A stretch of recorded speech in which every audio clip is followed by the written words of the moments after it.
Ce n'est plus à cause de ce que tu nous as dit que nous croyons. Nous-mêmes, nous l'avons entendu et nous savons que c'est vraiment lui le sauveur du monde. Bonjour, chers frères et sœurs. Aujourd'hui, nous sommes au 3e dimanche du temps de Carême. Et la page de l'Évangile nous relate la rencontre de Jésus avec la Samaritaine. Et cette rencontre de Jésus avec la Samaritaine nous donne un cheminement de foi, une éducation, une catéchèse, une méthode catéchétique. Une méthode catéchétique qui est en 4 étapes. La première étape, c'est le désir de l'homme. Le désir de l'homme de rencontrer le vrai Dieu. Le désir de l'homme d'adorer le vrai Dieu.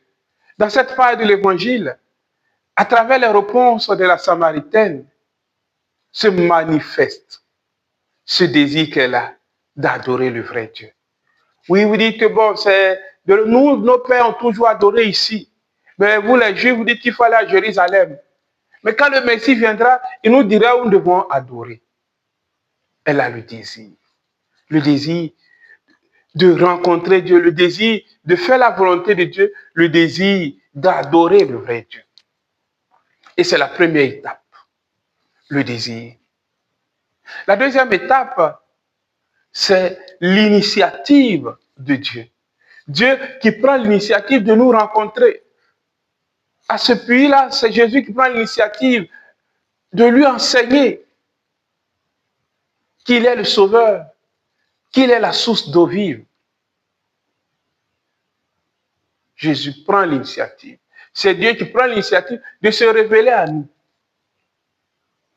La troisième étape, c'est une expérience personnelle. La réponse de l'homme à l'initiative de Dieu. Une expérience personnelle avec Dieu. Cette Samaritaine a fait une expérience personnelle avec Jésus. Elle a dit premièrement à Jésus, mais tu es le Messie. D'abord, elle commence à dire, bon, tu es un juif. Toi, tu es un juif et tu me demandes quelque chose. Et après, tu es un prophète. Et à la fin, elle dit, mais est-ce que ce n'est pas lui le Messie? Voilà. Elle a fait une expérience personnelle de cette rencontre avec Jésus. Elle sait qui est Jésus. C'est un juif, c'est un prophète, et enfin, c'est le Messie. Les Samaritains qui vont écouter le témoignage de la femme vont venir, et à la fin de l'évangile, ils diront, ce n'est plus à cause de ce que tu nous as dit là que nous croyons. Mais nous-mêmes, nous l'avons entendu et nous savons que c'est vraiment lui, le Sauveur du monde. Oui, chers frères et sœurs, il est important de faire une expérience personnelle avec le Seigneur. Faire l'expérience personnelle avec le Seigneur à travers de la prière, à travers de la méditation de la parole de Dieu. Il ne s'agit pas de dire qui est Jésus à travers de ce qu'il nous a enseigné par la catéchèse, mais de dire qui est Jésus à travers l'expérience personnelle que nous faisons. Répondre à la question de Jésus. Pour vous, qui suis-je? Et la quatrième étape, c'est le témoignage. Le témoignage, cette rencontre, cette personnelle avec le Christ, nous transforme. Nous transforme en un être nouveau. Nous transforme de telle manière que nous puissions rendre témoignage, partager ce que nous avons vécu avec le Christ. Cette joie de la rencontre, de l'intimité avec le Christ. Témoigner. Parler de Dieu.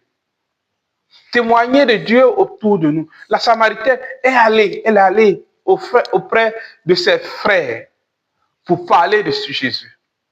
Et dans la Bible, nous avons plusieurs personnes qui ont l'appel de Saint-Pierre. C'est son frère qui dit, mais nous l'avons vu le Christ.